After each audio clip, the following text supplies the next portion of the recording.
I think you're on mute. Workday's starting to sound the same. I think you're on mute.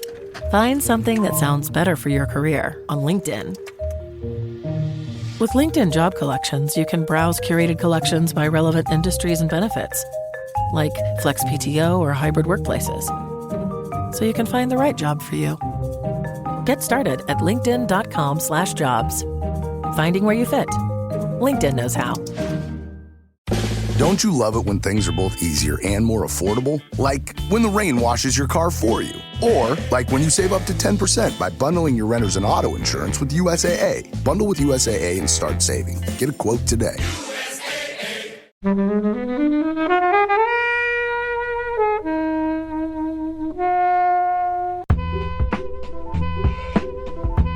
And I remember sitting there thinking I'm watching something quite incredible, something quite special. I did think, this is going to be a bit of a struggle to get through. And I really, really, really enjoyed it. I thought it was absolutely fantastic. You've got these beautiful characters. It is a bit of a Marmite film, it seems. I love this film. It's a fantastic film, and I'm glad you picked it because I hadn't seen it for ages. So thanks, Giles. This is what happens, Larry, when you fuck a stranger in the ass. An ITV version, it was like, this is what happens when you meet a stranger in the Alps. Yeah, really.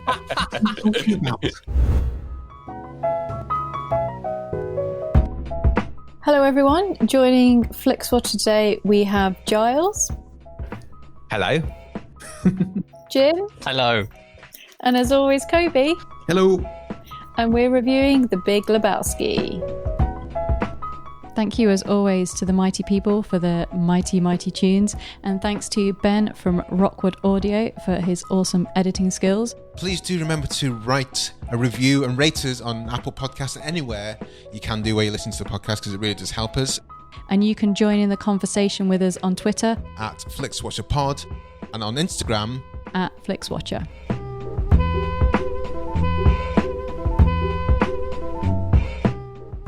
Hello film fans, welcome to this episode of Flixwatcher podcast. Joining us remotely today we have Giles and Jim. If you'd like to say hello please and tell the listeners a little bit more about who you are and what you do. Well, I'm Giles Paley-Phillips. I'm a writer and podcast host and producer alongside Jim. I do the Blank podcast, and I also present and co-host and produce a little bit of Positive with Julia Bradbury. I'm Jim Daly. I am the wind beneath Giles's wings on the podcast and in many other ways. And I'm a stand-up comedian, podcaster, and terrible actor. So tell us why you started Blank Pod. It was your idea, wasn't it, Jim? No, it was Giles. It was all Giles's idea. Yeah, I got brought on board for the tech support. That's not true. And the company. No, I've always liked collaborating, and it was always something, if I was going to do a podcast, I'd wanted to do a podcast for about 10 years, and I just didn't know anyone who'd want to do it with me, and then managed to coerce Jim into doing it with me. Ran out of options. Got to the bottom of his list with the argument.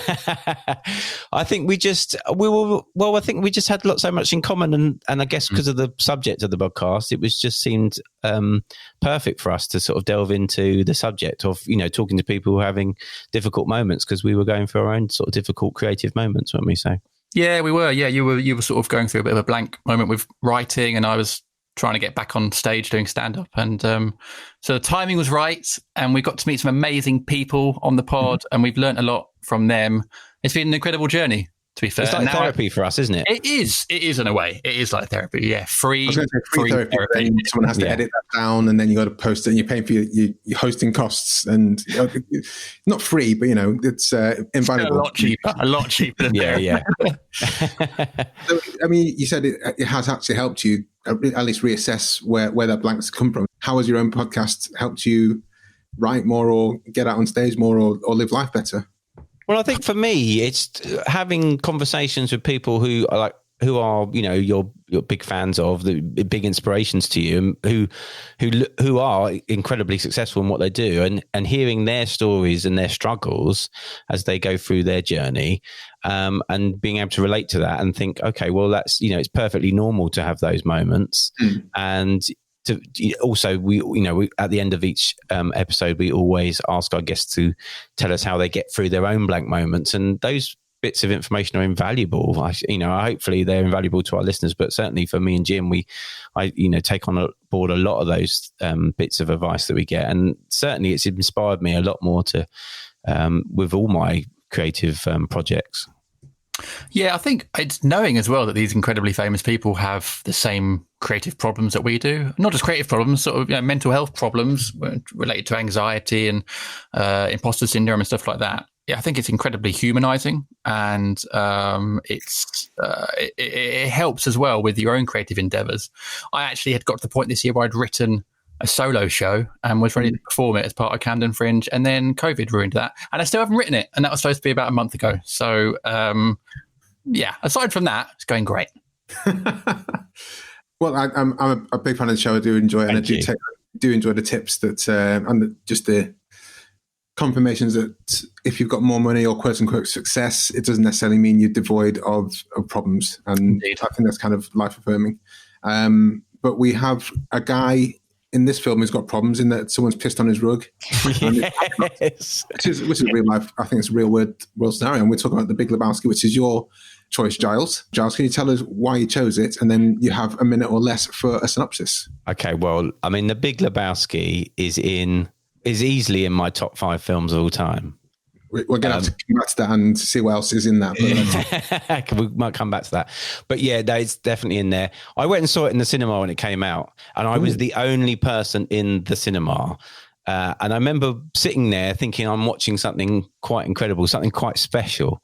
And I really feel it is. I mean, the story is, it's a Chandler-esque kind of kidnap plot involving the protagonist, Jeff Bridges, is sort of deadbeat layabout who likes a little toke and a bit of bowling and the odd white Russian. And he's got sort of these strange friends, Donny and Walter, who he hangs about with. Walter's kind of a Vietnam vet who's probably got PTSD. And you've got Donny, who doesn't really say a lot, and it's just he's a kind of a bumbling person. Yeah, and this incident happens. These 2 goons come into his house, they piss on his rug, and he's upset about it. And so he decides to. It's basically a case of mistaken identity. He tries to find out who the real Lebowski is, the other Lebowski, because his name's Jeff Lebowski, but everyone refers to him as the dude. And that's what he's known as. And so, yeah, he tries to retrieve some sort of compensation from the other Lebowski. And in doing that, he gets sort of wrapped up and embroiled in a kidnap plot, which he's sort of kind of sent to solve. And that's where the sort of Raymond Chandler kind of stuff comes in, and he's a bit of a Philip Marlowe kind of character. So wait, okay, so let's do this now. What else would be in your kind of top 5-ish? What else is it? What surrounds it? Okay. Quite eclectic. 5 Fight Club. Okay. 12 Angry Men. Ooh. Shawshank Redemption, which is quite an obvious one. Well, that's 4. That's 4, isn't it? What would be 5? Spinal Tap. Let's go Spinal Tap for number 5. Very strong choices. Have you guys seen this before, Jim and Helen? I had. I'm actually really glad Giles chose this movie, because when I saw that he picked it, my initial reaction was, Big Lebowski, because I'd watched the first 15 or 20 minutes long time ago, probably 10 years ago, 15 years ago, when I probably wasn't ready to watch it and had struggled to get through it. And so I did think, this is going to be a bit of a struggle to get through. And I really, really, really enjoyed it. I thought it was absolutely fantastic. So I'm really glad, because I probably would have gone to my grave, never having watched it again, assumed it was a terrible movie. And I was delighted to be proven wrong. Ellen? Are you asking me if I've seen this? Yes, I've seen this film. I know you've seen it, but, Jasper and the rest of our listeners don't know if you've seen it. I love this film. I didn't get to see it at the cinema because I don't think we had a cinema in my town when this came out. I think it was the period when we had no cinema. So I'm not sure when I picked up on it, maybe a couple of years later, but I love this film. I had it on VHS, and when I was a student, used to smoke weed and drink White Russians and watch it as film students do. So a lot of happy memories. And I haven't seen it for a while. And when you picked it, I was very excited. And then watching it, I was even more excited because, it's so funny. Maybe it's my favourite Coen Brothers film, possibly. Wow. Quite possibly, I think. We've had a few Coen Brothers films in here, which we can maybe discuss in a bit. But yeah, I thought it was going to be a sort of like pre-Seth Rogen stoner movie. Right. And it's so much more than that. Like, there's so much going on in this movie and there's so many layers to it. But I think my preconceptions were that it was going to be a bit of a sort of slacker movie. But and maybe that's why I'd been put off before maybe, or wasn't into it. But I'm really glad that you picked it, Giles, because I thought it was brilliant. I think first thing to say is that we wouldn't be, Flixwatcher podcast wouldn't exist if it wasn't for this film. Helen and I on a film quiz team together called the Shabbos Rollers. Shabbos is in rolling on the Shabbos. Yeah. And our captain his favorite film is The Big Lebowski, and he's put a call out on Twitter, and he's put a tweet out today on which we'll get to later under the moniker Top Film Tip. So hello Ben, he's been on this podcast a couple of times. So yeah, first of all, to say Flixwatcher may not have existed if this film hadn't done. So big props to the Coen Brothers. And the second thing is, it is a bit of a Marmite film. It seems some people vehemently love it to bits, and some people are just like, why is this a film? And this sounds almost like the experience you had, Jim, was like after 15 minutes, just kind of thinking, I don't know why this is good, and I think everyone else is wrong. And then the second time you watch, you think, oh, fucking hell, this is actually genius. And I think there's still a good, more than silent majority of people just think this film is absolute nonsense, even though they've seen it all the way through. But there's a good few people who love it to their dearest of hearts, and I'm on the love it to my heart. I think it's just brilliant. I've never seen it in cinema, and I should see it in the cinema. I think this will be good Prince Charles and they do quote alongs. I'm not sure about the but I'll go with it. But it's a fantastic film, and I'm glad you picked it because I hadn't seen it for ages. So thanks, Giles. Oh, do you know the review I read before I went to see it was in Empire magazine, and the last line of the review said, "I wish that all films were made by the Coen Brothers." But I mean, let's talk about the Coens, because they're extremely varied in their output and in the quality. Some people would say there's some films. Helen does like No Country for Old Men. I really like it. So there's films which people again divide audiences, and that's a really interesting kind of thing to do. Oh, Brother, What Art There's one I don't like that much. I love that one. Yeah, I love it as well. I mean, I love the song in that a lot. I don't know if there are actually many Coen Brothers movies that I don't like. I mean, I am a big fan of the Coen Brothers. I think I've got all their movies on DVD. Yeah. So yeah. And funny, you were saying about The Big Lebowski. I had it on VHS, then I got it on DVD, and now I've got it on Blu-ray. So as soon as I upgrade to 4K, it's holograms. Yeah. When they do a virtual reality version, I'll be there. But yeah, it's yeah, I think it's interesting you say about the Marmite thing, because I think actually it's a bit of a Marmite thing for people that actually are big fans of the Coen Brothers, because I think sometimes the Coen Brothers, some people don't like the slightly more absurd kind of stuff that they do. So, if they like the kind of darker, Fargo's got it has got comedic elements in it, but they do like the sort of darker stuff they do, Blood Simple, things like that. Whereas the sort of Raising Arizona's, the Big Lebowski, the Burn After Reading stuff, some people aren't as keen on that. And I've had conversations with people who are big fans of the Coen Brothers, and they've said, "Oh yeah, I really like their more serious stuff, but I don't like those Intolerable Cruelty and things like that, where it's a little bit more like on the comedy side of things." But I think, for me, actually the Big Lebowski does marry quite a lot of different genres within it, actually. I think for me, it's when they get the casting spot on, that's the real excitement for me, because I forgot there were so many people in this. Same. I mean, Jeff Bridges as the dude is like a role he was maybe born to play. Yeah. He's so good at it, and he's so convincing. And Donny and Walter, they're so convincing as these slightly strange people living sort of very normal lives who accidentally end up in something quite surreal. And Philip Seymour Hoffman's in it. I completely forgot who's in it. Julianne Moore in one of my favourite roles that I've seen her in. This might have been the first thing that I'd seen her in. I was like, who is this woman? I want to see her every time on screen. And then you've got supporting roles from Peter Stormare in a hilarious role, and Flea from the Chili Peppers, and Tara Reid. Whatever happened to her? Completely forgot she was in it. But Stormare, one of the nihilists. Yeah, just checking. Oh, the Germans. Yeah. Aimme Mann's one of the nihilists. She has her toe cut off. Yeah, it's like it's so surreal even in its casting, but. Yeah, I mean, the dude, one of my favourite bits is where he's in the bath, he's got his candles, he's having smoke, and he's just like, I just want to have like a nice little bath. And then they come with the marmot, and he's like, oh, nice marmot, throws it in the bath. And, he's just trying to get through life. He just enjoys bowling, drinking, having a spliss, and just all this stuff just keeps coming out. And he's just like, man, I'm just not really interested. And people keep dragging him along and causing his hassle. And his car, he loses his car, nails a bit of wood to the floor the wrong way. It falls off it, falls over it. You just feel for him. You just want to like take him out for a drink and, just be his mate. I think one of the key scenes with him is just wanting to live his life for me is when he's just lying back on the rug. I think it's one that he acquired from Jeff Lebowski. He's just lying back on his rug with sunglasses on, old school Walkman.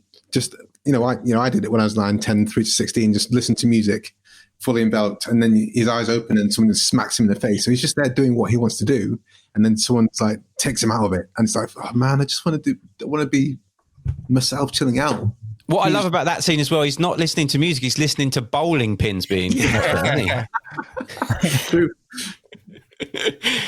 Which is just so brilliant. It's just like every character is so well drawn out. I think that's the thing. Like you've got this like I say, this kidnap plot, and it's that kind of, like I say, that kind of Chandler-esque thing, which I've mentioned a few times. But it's that farcical kind of crime thing going on. But then you've got these beautiful characters, and that's the thing that's so good about it, I think.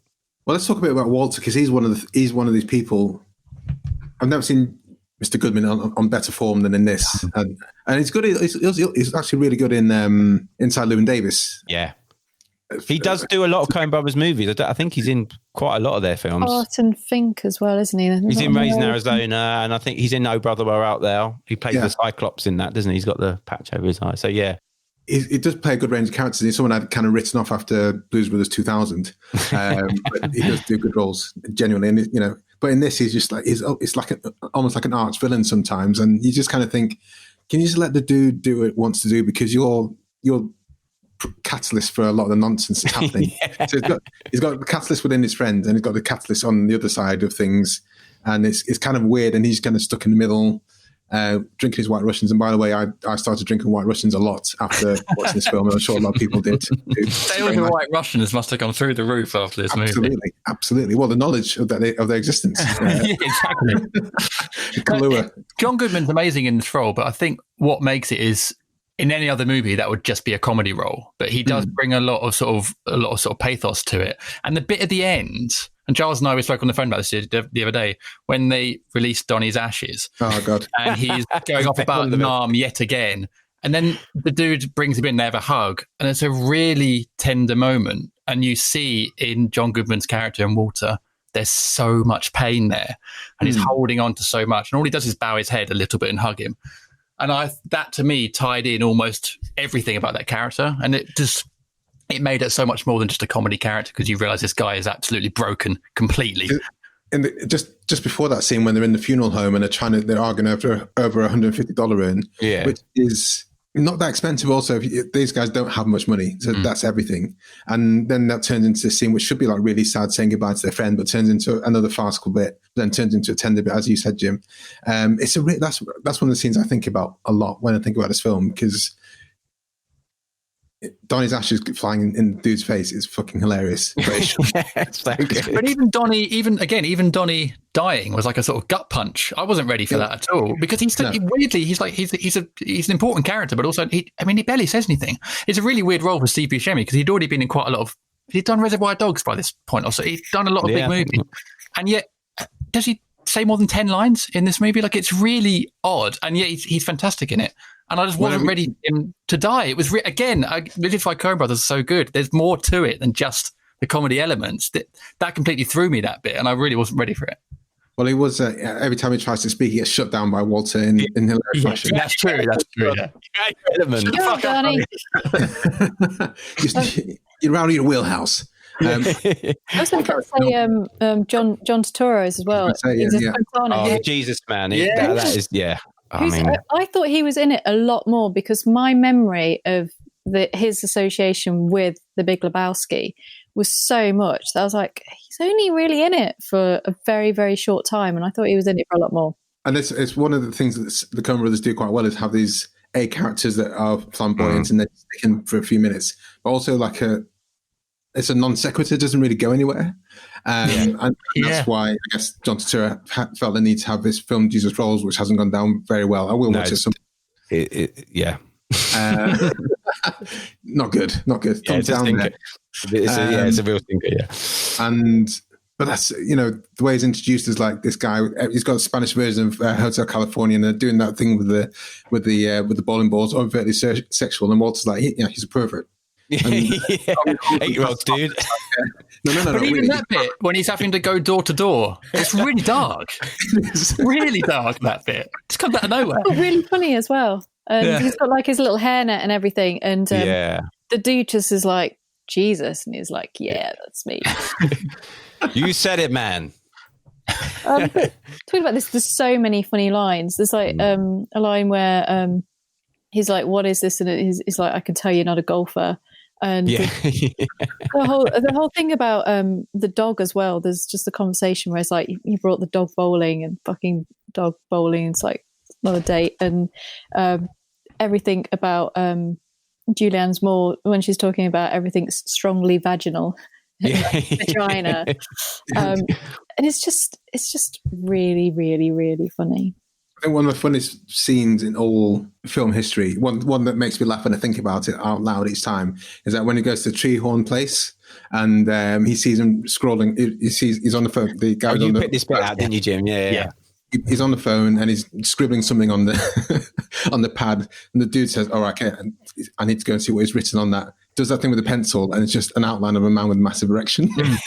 I absolutely pissed myself laughing at that bit because it's such a simple gag. It's so simple, and as you said before, again, and it goes nowhere. He just does that. It's got no plot device whatsoever. It's just to draw a picture of a man with an erect penis, and it works. So it's beautifully done. I absolutely cried laughing at that bit.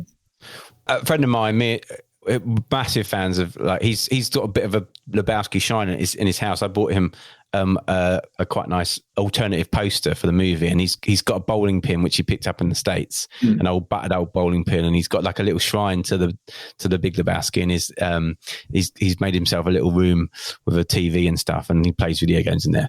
And we are always quoting the bit where John Goodman and the dude go to the kid's house. I knew you were going to say that. And this is what happens, Larry, when you fuck a stranger in the ass, because that is just such a wonderful scene, which just gets more and more and more. Every time, every window that he smashes with that crowbar, it exacerbates the hilarity of that. He's just like, no, it's not going to end well. I think on the ITV version, it was like, this is what happens when you meet a stranger in the Alps. Really? What? That makes no sense. Amazing.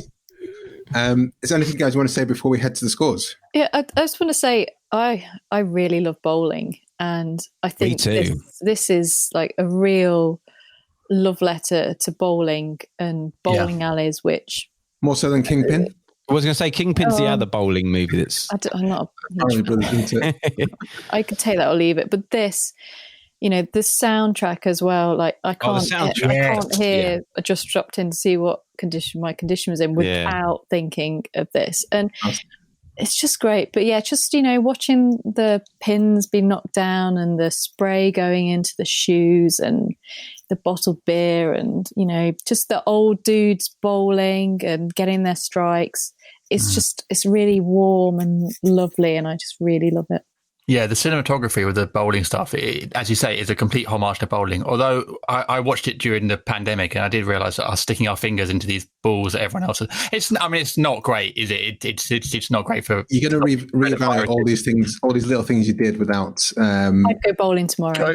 Yeah, me too. I love bowling. Would you wear gloves, or would you just bring your own sanitizer? Would you just like use the same ball each time? Just like, I'd be fine. Just like not touch my face. I touch my face too much. That's my problem. That's and I'm terrible at bowling. The other thing I'd like to say about the movie, sorry, Kobe, was that is the sort of more surreal moments in it as well, like those sort of dream sequences he has, which are beautifully shot again, and, you know, and also there's that backdrop of the sort of Gulf War, which, you know, there's the Saddam Hussein like running the bowling alley kind of thing, that those scenes. But that's like kind of, it is there, it's in there, you know, those bits where he's where there's that scene right in the beginning where he's watching the TV and Bush says this aggression will not stand, and then when he's in with the other Lebowski and he's you know, this aggression will not stand, you know, he's like using those lines and all that stuff. So it's just so beautifully put together. I just think I was just going to say, in terms of cinematography, this is another Coen Brothers, Roger Deakins. Yeah.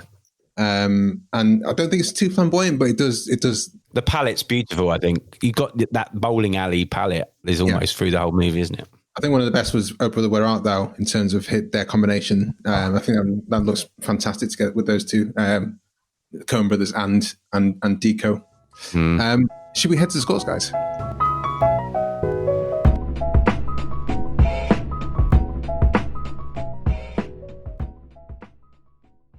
I'm Sam Clements, host of the 90 Minutes or Less Film Festival, another podcast in the Stripped Media family, a podcast that celebrates movies under 90 minutes long.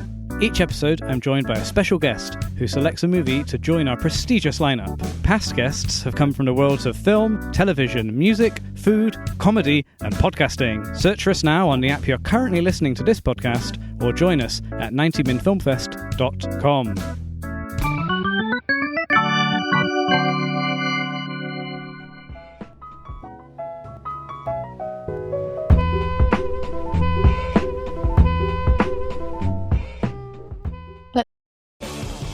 When it comes to towing, seeing is believing. That's why Chevy Truck's advanced camera technology offers up to 8 available cameras for 14 unique views, so you can focus on the view that really matters. Chevrolet, together let's drive. Learn more about Chevy Trucks at Chevy.com. Safety or driver assistance features are no substitute for the driver's responsibility to operate the vehicle in a safe manner. Read the vehicle owner's manual for important feature limitations and information. Let's head over to the Flixwatcher scores. All of our scores are out of 5. You may have decimal places if you wish. And we will start with you, Giles, please, with your recommendability. 5. It has to be a 5. There's going to be like a bit of a trend with my scores on this one. I give the game away. It's just, like I say, it's in my top 5. It has to be a 5. It's one of my favourite movies of all time. Jim? I think it would depend on who I'm recommending it to. Like, sure. I think people my age, into things I'm into, people that like bowling, for example. Or, I mean, so many of my friends love bowling. I would be a 5. I probably wouldn't recommend it to my mum. I don't think it's the sort of movie that, although maybe she would. She continues to surprise me into her old age. So I'm going to give it a 4.5. Helen? There's no way this is getting anything other than a 5. I love this film. I love everything about it. And, you know, if everyone was just like a little bit more like the dude, then, you know, wouldn't the world just be a little bit more chill and just a little bit less stressful and, you know? Sam Elliot says something similar to that right at the end of the movie, doesn't he? I think he does say something about, I think we all could be a bit more dude. Yeah. I think we could. I'm going to go for 4.5 for the same reason as Jim. Because I've had conversations with people who are just like, I don't know why people love this film at all, and there is a subset to those. So I'm considering those when I consider recommendability. If someone came up to me and said, "Should I watch the Big Lebowski?" I'd say, "Yeah, well, yeah." If I don't know anything about them, why not? I might give some caveats. I said, don't worry about some things. Just go. I'd say just go with the flow. Just enjoy it. Let it wash over you. And if you don't like it, then you don't like it. But I had that. I had that before, didn't I? I was saying before that I didn't give it a chance. It is a sort of movie you have to go with 100%. But if you do, you'll be rewarded massively. So what point did you pull out? What point was like the final straw on the camel's back the first time? I think or did you just think you just had other things in your mind and it just wasn't going to be? Probably other things. I mean, I had a very hectic teenage years, Kobe. Growing up in northwest Kent in the suburbs, it was horrendous. I can't remember. Relate. Yeah, exactly. I couldn't relate to the dude's lifestyle. I think I got to the bit where he went to the Big Lebowski to talk about the rug, and I don't think I got past. I possibly got to the bit where we meet Bunny Lebowski, but I don't think I got past that. Which really isn't enough time to get into it, I think. No. Repeat viewing score, Giles. I can sense where this is. I've watched this every day. I could watch this every day. 5. Jim, this is your first full complete watch. How often do you think you will watch it going forward? I think it could be the sort of movie that if I've got a bit of a lazy afternoon, nothing to do, maybe a bit of work, I could easily put it on and have it in the background, but I could also easily sit down and watch it and pay attention to it. So it's a comfort viewing for me and a comfort movie. So I'm going to give it a big fat 5. It's really interesting to hear for someone literally who's watched it for the first time and you're taking it to heart so quickly. I think maybe I'm at the right. I don't know. Maybe I'm actually, without joking, you've grown into the film, Jim. Yeah, I've grown into myself, Giles. In many ways, I've grown into the face. I've grown into this body. I'm a different person, I think. Well, I'm a very different person. I know that for a fact from when I first watched it. So I think I know myself a bit better now. Which is getting really deep. So yeah, I think now's the right time for me to watch it. Fair enough. Helen? So I think I've fallen less in love with the Coens' more recent releases. And this really made me remember like why I love them, and like actually I do really like some of their films, like really, really like, and I just had so much fun watching this again, and maybe I'll get some White Russians in and watch it again sometime soon. But yeah, a 5. I really, really, really, really enjoyed watching this again. It was great fun. I'm going to go for a bit low, 4.5. 4.5 again. I will keep on watching it lots and lots. But I don't think it's going to be it's not going to be a super go-to film at any point, because I think I will want to pay attention to it. I'm not like Jim. I don't think I could ever have it just in the background. I will want to fully be enveloped by it. Giles, small screen score. Can I just say, sorry, before we do that, we've missed a trick here. We should all be drinking White Russians. We should be. I didn't even know what Kahlua was.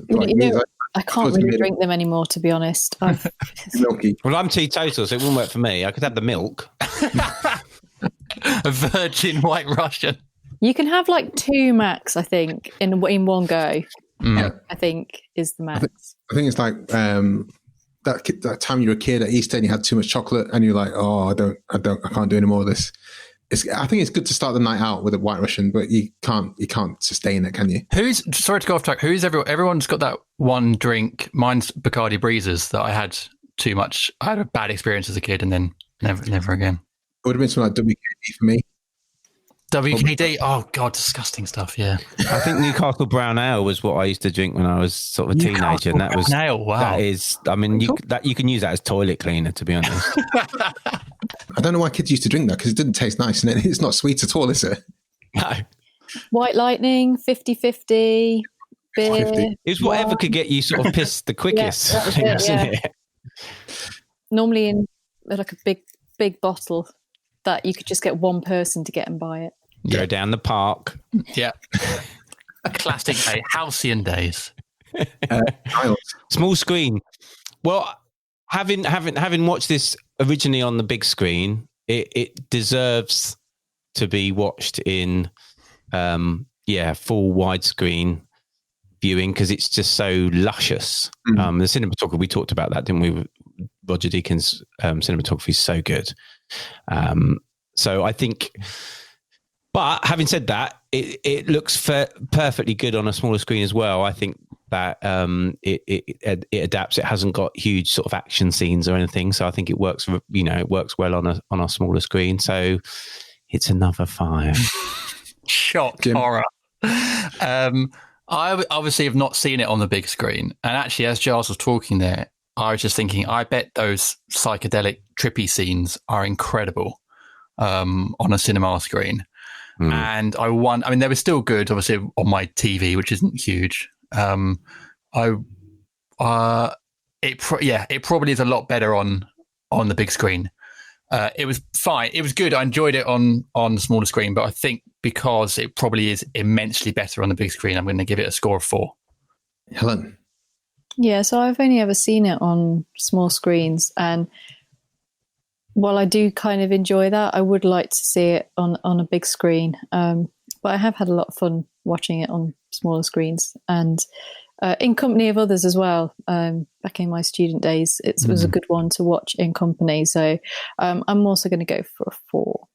Yeah, I'm going to go for 4.1 here. I'd really love to see this in Prince Charles. I think it'd be a good place to see it. And Prince Charles is one of those places when you're surrounded by people who know and love the film like to bits. I'm sure I'll pick out other things which I hadn't noticed as well. And I think it's one of those kind of films that does, going back to repeat viewing score a bit, does reward repeat viewing. So not necessarily for the screen size, but I think for the experience of watching with other people who love the film as well, will be really good. It's really good to watch on your own. I watched it on my own in the cinema. You've said repeatedly, Giles. Yeah, literally on my own. It was, and do you know what? I remember sitting there watching it, thinking, "There's loads of people missing out on this really amazing film." I remember thinking, this is like a secret almost, that this is this fantastic film that I'm watching, and no one else is watching it with me. I think it went a bit under the radar, didn't it, when it first came out and became more of a DVD kind of hit? Yeah, it did. Yeah, I think, like I say, it got critical acclaim. Like I remember, like I said, that Empire magazine review I read, and I think I suppose film would have been Barry Norman would have been probably still doing film, the film show on BBC. I think he might have given it a decent review. So I think I'd read good reviews, which is why I went to see it. I think. But the Coen Brothers probably only really in maybe the last 5 years maybe have been, bankable in terms of bringing in money. They never really set the box office alight, and they were still in the 90s. They were pretty underground and quirky and not really very mainstream. So I think the film after was the next film after this, Fargo, was it? Fargo was before, I think. Was it before this? Okay. Yeah. Don't know off the top of my head. I can have a look while you're doing the other one. Engagement score, Giles. Wow. You'll be surprised to know. 5. I'm so invested in this film. It has to be a 5. I mean, because I just, I can recite it pretty much. I can sit and watch it and recite it. Yeah, it's just a special film to me, really. It's got a place in my heart. Jim. So, Kobe, you just gave it a 4.1 on the last one, and I didn't realise that our decimals could be that accurate. So it could be. We've had pie before. Adam Buxton gave pie. So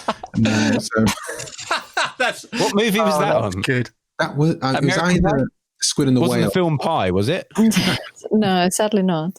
Was it Squid and the Whale? Or was it the? I can't remember which one it was. Whether it was his choice. It was either that one or What Happened, Miss Simone. Yeah, one of the ones. Oh, okay. Well, I was going to give it an answer that's nowhere near as funny as that, so now I'm going to backtrack massively. But I'm going to give it a 4.23. Getting used to how these decimals can work.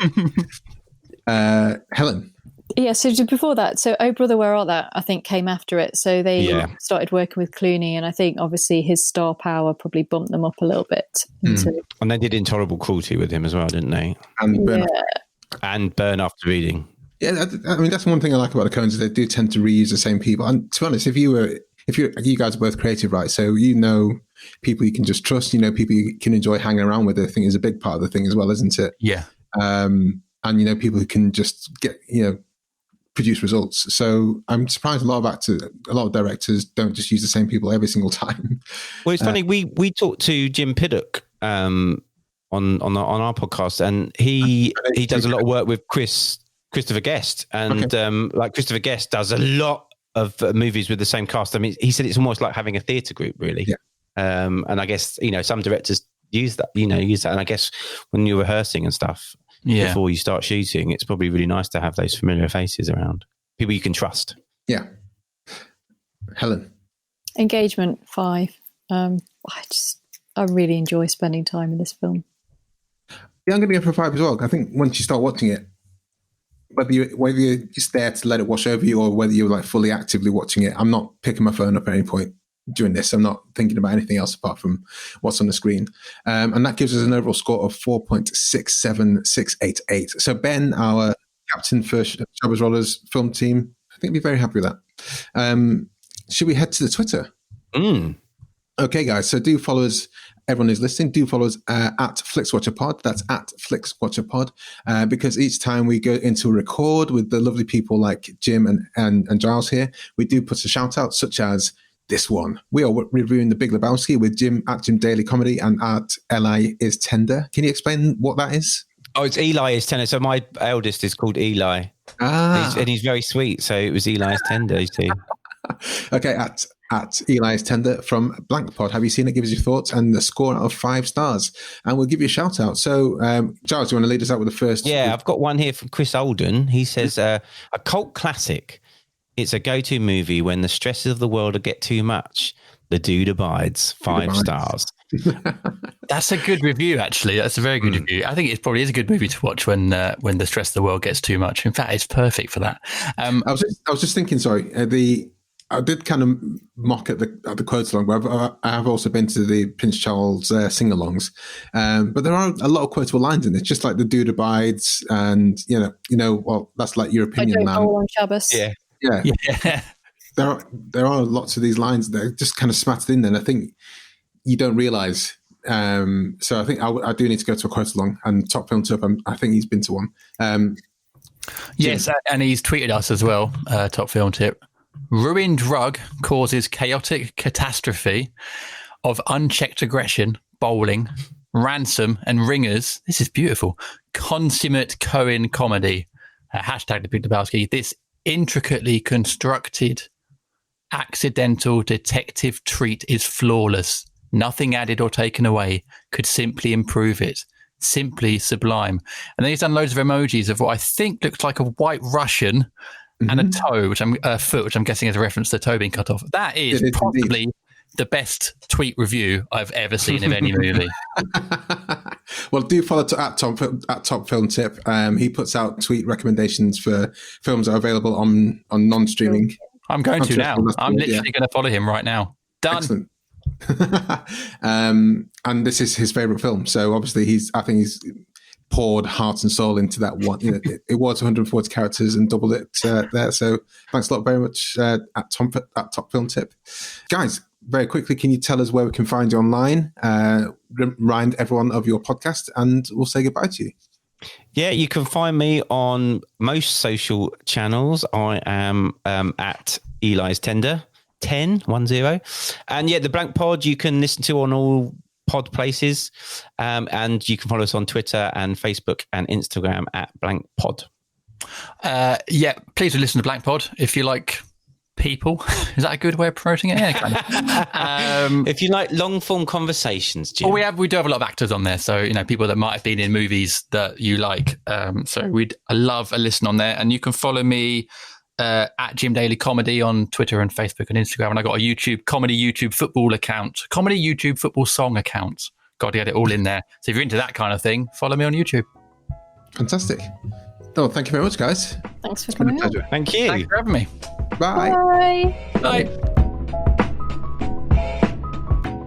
Enjoyed this episode of Flixwatcher podcast? Why not leave us a 5-star review on iTunes? You can also follow us at FlixWatcherPod on Twitter, and we're at FlixWatcher on Instagram.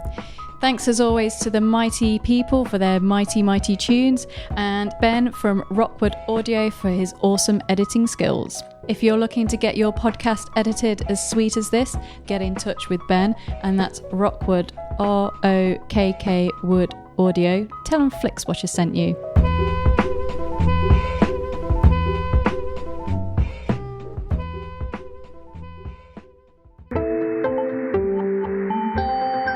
You just heard a Stripped Media production.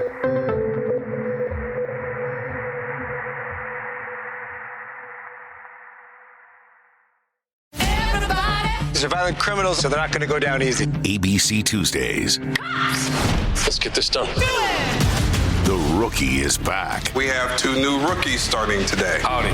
Being a cop is stressful 24/7. Every year on the job is different. And Training Day. We have a serial killer at large. Never ends. We need an ambulance! The Rookie. All new Tuesdays on ABC and stream on Hulu.